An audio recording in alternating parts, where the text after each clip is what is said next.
Welcome to my channel Trupriya Tata. আজ আমি আপনাদের কাছে নিয়ে এসেছি জ্যান্ত মাছের ঝোল এ দিয়ে ফুলকপি দিতে। ফুলকপিটাকে কেটে আমি একটু নুনে ভিজিয়ে রেখেছিলাম। এই জলটাই আমি আবার একটু ভাপিয়ে নেবো, যেন এখন করে ফুলকপি একটু গন্ধ, তো একটু ভাপিয়ে নেবো। একটু ভাপিয়ে ফিরছি। একটু বন্ধুরা দেখুন, আমি কড়াই বসে দিয়েছি, তেল দিয়ে দিলাম। আমি মাছটাকে এবার ভাজবো। মাছটাকে আমি কড়াইটা গরম হোক, মাছটাকে ভাজবো। কড়াই গরম হয়ে গেছে, মাছের মাথাটা লবণটা দিয়ে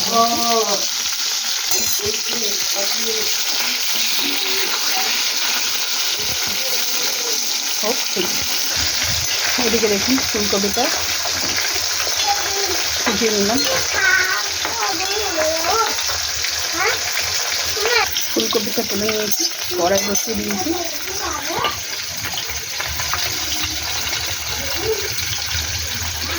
তেল দিয়ে দিলাম একটুখানি, তেলটা গরম হোক ঠিক। চন্দনী ফোড়ন দিলাম,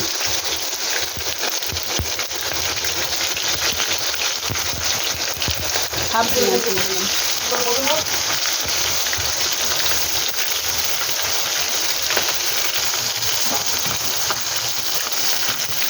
পেঁয়াজের সাথে ভাপা ফুলকপিটাও দিয়ে দিলাম।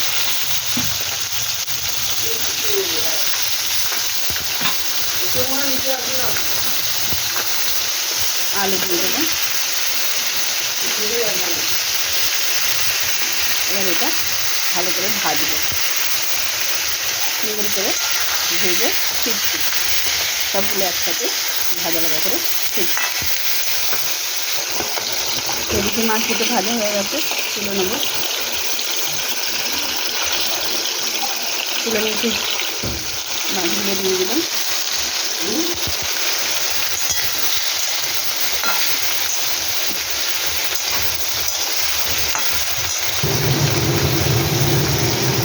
নুন দিয়ে দিলাম স্বাদ মতো, বুঝে নুনটা দিতে হবে।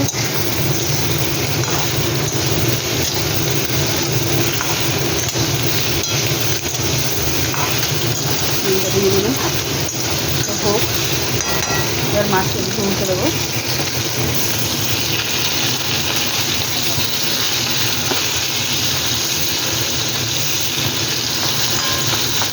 পরে ফিরছি, হলুদের গুঁড়ো দিয়ে দিলাম 1 চামচের মতো।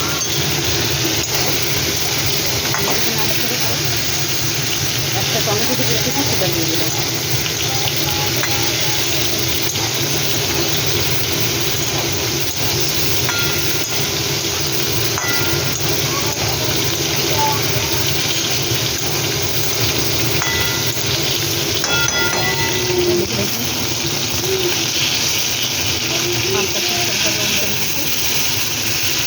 এবার এটা মাছটা তুলে নেবো, তুলে নিয়ে ফিরছি। তো বন্ধুরা দেখি কষা মোটামুটি হয়ে গেছে। এবার আমি গরম জল ঢেলে দেবো। 1 বাটির মতো গরম জল ঢেলে দিলাম। পরে ফিরছি, এটা ফুটে উঠুক, তারপরে ফিরছি। এবারের মধ্যে আমি মাছ আর কাঁচা লঙ্কা দিয়ে দিলাম। এবার এটাকে ঢাকা দেবো, ঢাকা দিয়ে ভালো করে ফোটাবো। মাছ আর কাঁচা লঙ্কা দিয়ে দিলাম। এখানে আমি একটু রোস্টেড জিরা গুঁড়ো দিয়ে দিলাম। এবার আমি ঢাকা দেবো, ঢাকা দিয়ে পরে ফিরছি বন্ধুরা। তো বন্ধুরা দেখুন, এবার আমি ঢাকনাটা কম খুলেই রান্নাটা করবো। এবার একটু ঝোলটা শুধু আমি একটু করে দেবো।